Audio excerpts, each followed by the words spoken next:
اس نیکی کرنے کے فیصلے کر رہا ہے، تو اس کا مطلب اس رات میں کچھ تو ہے، کچھ نہیں بلکہ بہت کچھ۔ حضرات، اس لیے اس شب میں ہمیں بڑے ہی ادب و احترام کے ساتھ، پرخلوص نیتوں کے ساتھ پروگرام کو کچھ گھڑی چلنا ہے، لیکن آپ کو اس رات میں خوب عبادتیں کرنی ہے۔ یہ رات ہے کیا؟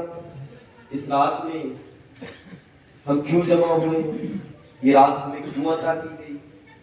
تو اس کے جوابات میں مختصر دیتے چلوں۔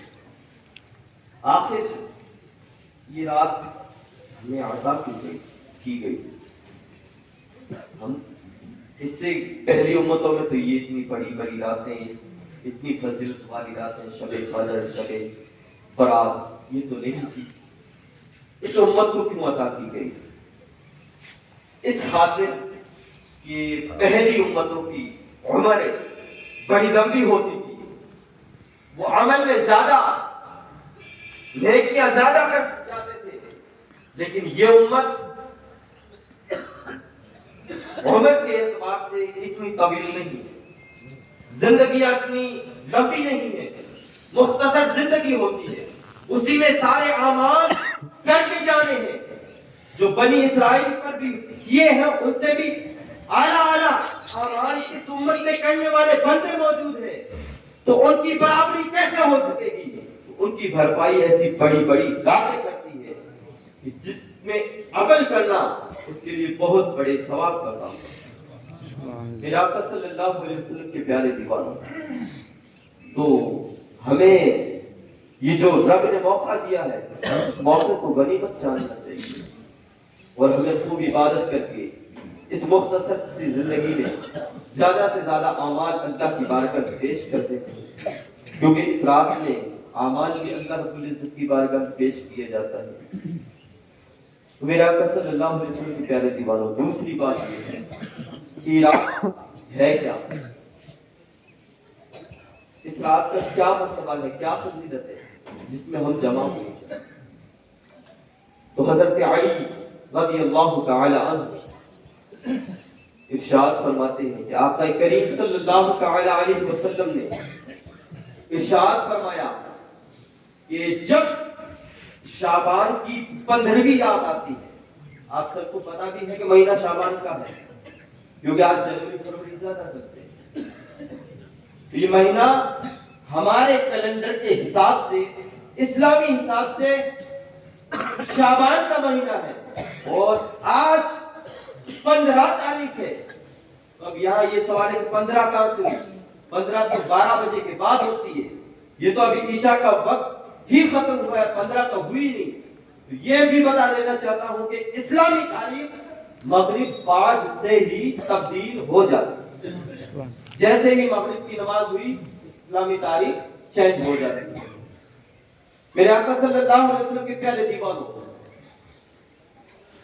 اللہ کے رسول فرماتے ہیں کہ یہ وہ رات ہے جس میں اللہ رب العزت آسمان دنیا پر نزول اجلال فرماتا ہے اور اپنے بندوں کی طرف متوجہ ہوتا ہے، توجہ فرماتا ہے، اور صرف توجہ فرماتا ہے کہ کون عبادت کر رہا ہے، کون کیا کر رہا ہے، نہیں، بلکہ اللہ رب العزت فرماتا ہے کہ ہے کوئی مغفرت طلب کرنے والا، ہے کوئی اپنے گناہوں کی بھیک مانگنے والا کہ مجھے بخش دیا جائے۔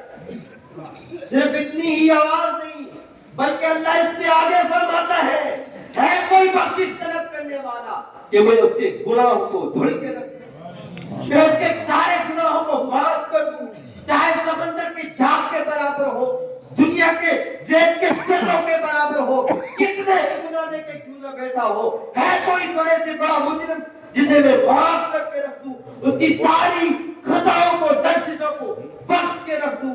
یہ آواز آتی ہے تو میں یہاں پہ کہنا چاہتا ہوں، جب اللہ رب العزت یہ آواز دے رہا ہوتا ہے، یہ حکم فرما رہا ہوتا ہے، اور اس وقت تمہارے جیسا، میرے جیسا نادان سا بندہ، گنہگار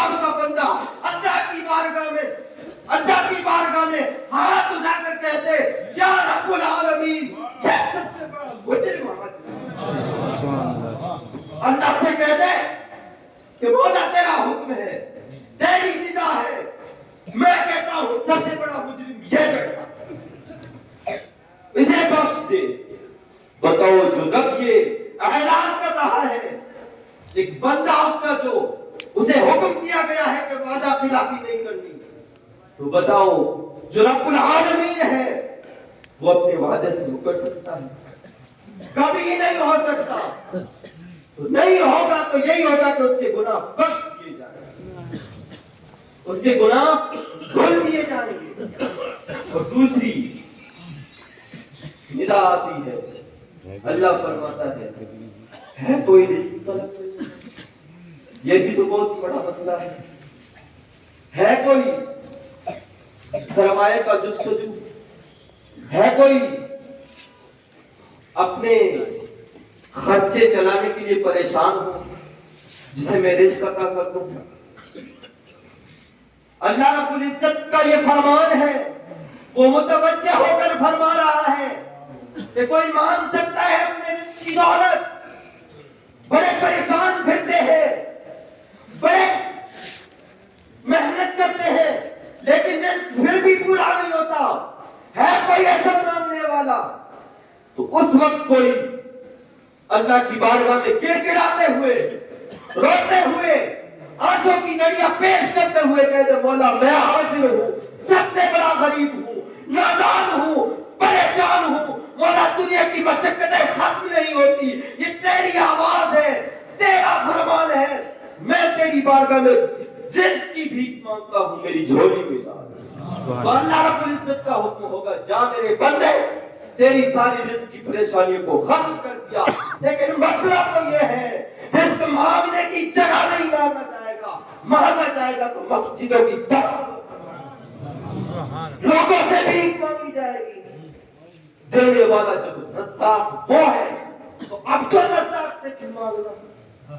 رازق کے بندوں سے کیوں مانگنا؟ رازق سے مانگیے، رزق کی طلب ہے تو اللہ رب العزت سے مانگیے۔ رازق رزق دینے والا، عبد الرزاق رزق دینے والے کا بندہ، دینے والے کے بندے سے نہ مانگو، ڈائریکٹ محبوبین کے وسیلے سے اللہ سے مانگو، دینے والے سے مانگو۔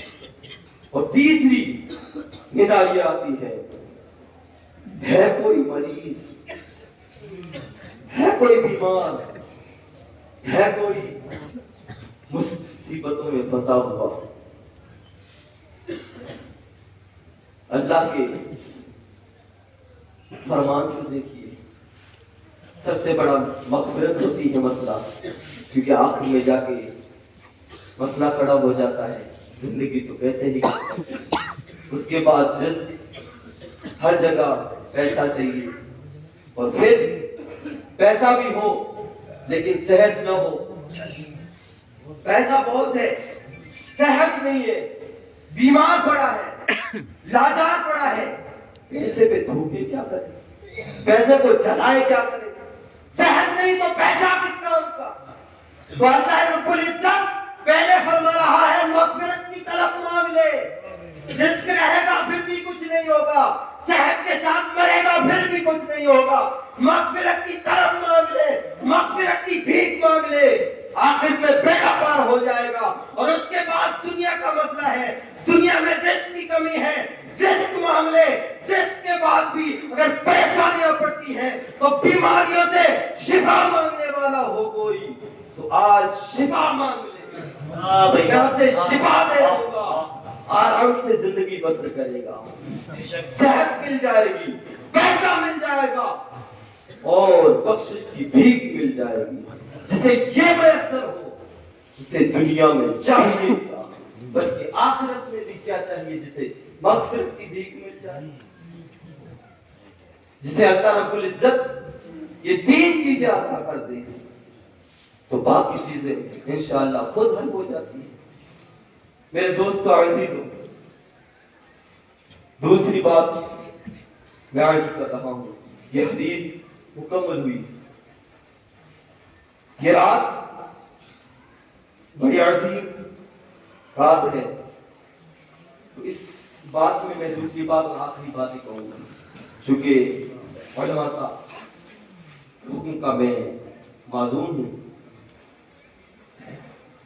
آخری بات اور دوسری بات، اس رات میں حضرت عائشہ رضی اللہ تعالیٰ عنہ ارشاد فرماتی ہے، میں اپنے حجرے میں میرے سرتاج کو نہ پائی، مجھے مغالطہ ہوا، میں پریشان ہوئی کہ سرتاج کہاں ہے، آقا دو جہاں صلی اللہ علیہ وسلم کہاں ہے، حضور صلی اللہ علیہ وسلم کہاں تشریف لے گئے. وہ کسی شک میں باہر نکلی، چلتی، دیکھا قبرستان میں میرے آقا ہاتھ اٹھائے مردوں کے لیے دعا کر رہے. یہ حدیث میں نے نقل کی تھی کسی ایک بات کو بیان کرنے کے لیے، لیکن دوسری بات بھی بڑا نقطہ اچھا ہے تو میں بھی وہ بھی بیان کر دیتا ہوں. وہاں مغفرت کی حضور دعا کر رہے ہیں، اور مغفرت کی دعا کرے بھی کیوں نہ، کیونکہ دوسری حدیثوں میں آتا ہے کہ اللہ کے رسول ارشاد فرماتے ہیں 5 راتیں ایسی ہے جس میں بندے کی دعا کو رد نہیں کیا جاتا. عیدین کی راتیں، عید الفطر، عید الاضحیٰ اور شب قدر، شب برات اور جمعہ کی رات، ان 5 راتوں میں دعائیں رد نہیں کی جاتی. میرے آقا کی تو دعائیں ویسے ہی رد نہیں ہیں، لیکن جہاں فضیلت مل رہی ہو تو یہ ہماری تعلیم کے لیے ہے کہ وہاں پیچھے نہیں ہٹنا چاہیے. جب مل رہا ہو اچھی بات وہاں سے لے لیجیے، رد نہیں کی جاتی. میرے آقا وہاں دعا فرما رہے ہیں. اب دوسری بات یہ جو میں جس مقصد کے لیے حدیث میں نے بیان فرمائی کہ آج کل ہمارا رواج چلا ہے روحیں اکٹھا کرنے کا، جو ایک دن اس رات سے قبل ہوتا ہے. علماء بہت بیان کرتے ہیں اور بھی دوسرے بھی بیان کرتے ہیں، لیکن میں ایک حدیث کی روشنی میں آپ کو بیان کر دوں، بتا دوں کہ اس کا اصل کانسیپٹ ہے کیا، ہم اس پہ ایسا کیوں کرتے ہیں. 2 چیزیں ہیں، یا تو ہم نے رسم ہندو لی ہے، یا پھر دوسری بات یہ ہے کہ اس حدیث کو ہم نے غلط سمجھا ہے.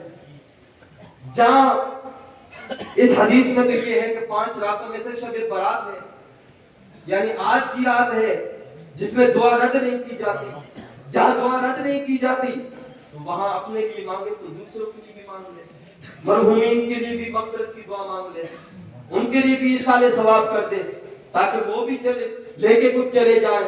بلکہ دوسری حدیث میں تو یہ بھی آتا ہے کہ ان 5 راتوں میں مرحومین دروازوں پر آتے ہیں، ان کی روحیں آتی ہیں اور سوال کرتی ہیں کہ ہم پہ ہے کوئی ترس کھانے والا، ہے کوئی صدقے کے ذریعے مدد کرنے والا. آج کی رات مانگ رہی ہے روح تو، اور ہم نے دیا کل ہے. دیا اچھی بات ہے، لیکن یہ روح اکٹھا کرنے والا کنسپٹ صحیح نہیں ہے. ایصال ثواب کبھی بھی ہو سکتا ہے، لیکن جب کبھی بھی ہو سکتا ہے جب اس میں تخصیص ہو جائے، کسی چیز کو خاص کر دیا جائے. ہم جس فضیلت کو لینے کے لیے طلب کرنے کے لیے آگے بڑھے ہیں وہ فضیلت ہے شب برات میں، تو ہم اس سے پہلے ایک دن فاتحہ کیوں لگائیں؟ لگانا کوئی غلط نہیں ہے، لگانا کوئی غلط نہیں ہے. ایصال ثواب آپ رات میں کسی وقت میں کسی پہر میں بیٹھ کے کر دیجئے، ہو جائے گا. لیکن اصل مقصد جس میں زیادہ فائدہ ہے، جہاں مانگنے آ رہی ہے وہ ہے، اس وقت تو تم سے محروم ہو کے جا رہی ہے، تم کہاں کھڑے ہو. لیکن جب مانگنے نہیں آ رہی ہو تو اس وقت عطا کر رہے ہو. اچھی بات ہے بغیر مانگے بھی دینا، لیکن جب مانگنے آ رہے اسے خالی لوٹنا نہ، یہ اچھی بات نہیں. اور اس رات کی فضیلت ہے تو برائے مہربانی اب شاید سمجھ میں آ گیا ہوگا ہم کیوں کرتے ہیں. تو اس میں یہ مسئلہ ہے کہ جہاں انتقال ہوا ہے تو وہاں تو ہمارے گھر بھی فاتحہ کرنی پڑے گی. ہم کیسے کر پائیں گے؟ ہم تو وہاں چلے جائیں گے. یہ کوئی ضروری نہیں ہے. ہر ایک بندہ الگ الگ دعا مانگے گا، ہر ایک بندہ اپنے گھر کے نیاز فاتحہ لگائے گا تو اس کا الگ الگ ثواب بھی ملے گا.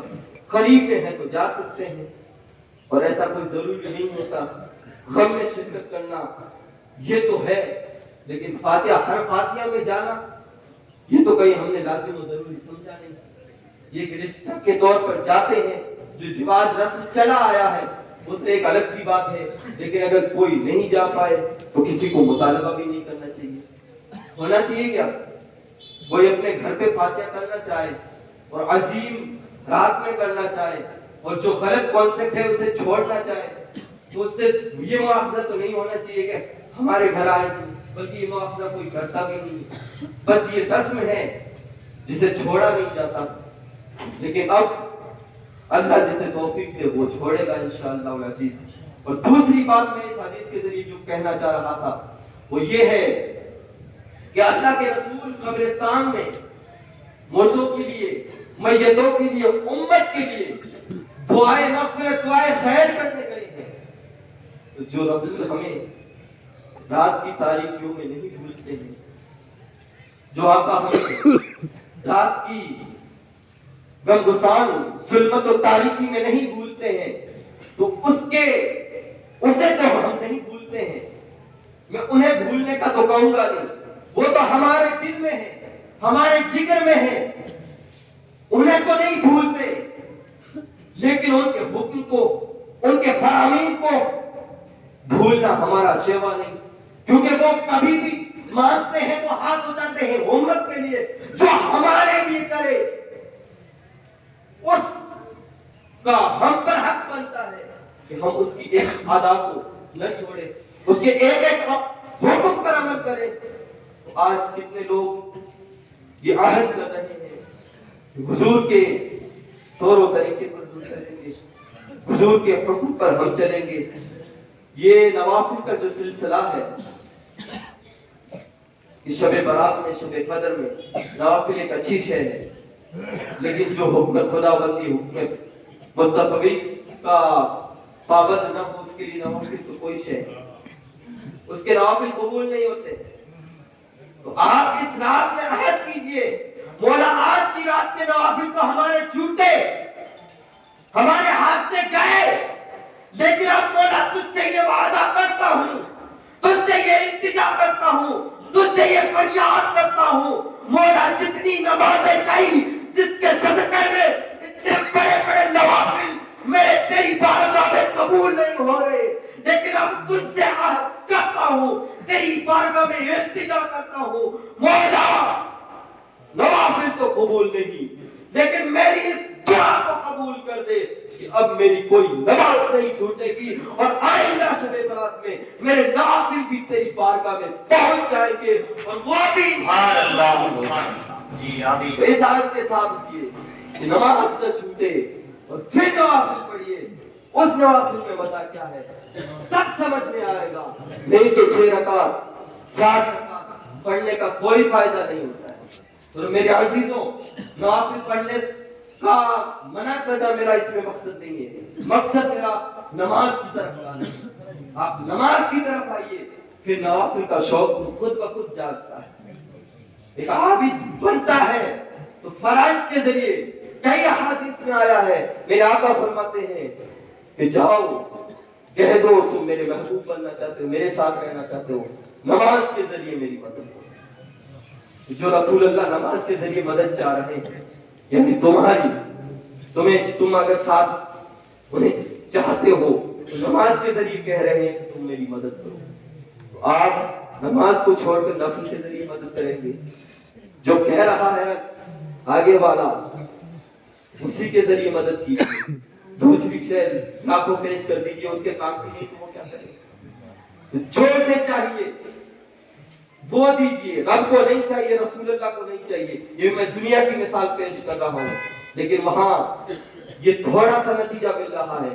جو سے چاہیے, جو اس نے کہا ہے, جو اس نے مانگا ہے تو وہ دنیا والوں کو دیجیے, اور جو رب کا فرمان ہے, جو کہا ہے وہ اپنے لیے پورا کیجیے. اللہ رب العزت کی بارگاہ میں دعا ہے کہ اللہ تعالی ہمیں حق بولنے, حق پر چلنے کی توفیق عطا فرمائے. وما علینا الا البلاغ, وآخر دعوانا الحمد للہ.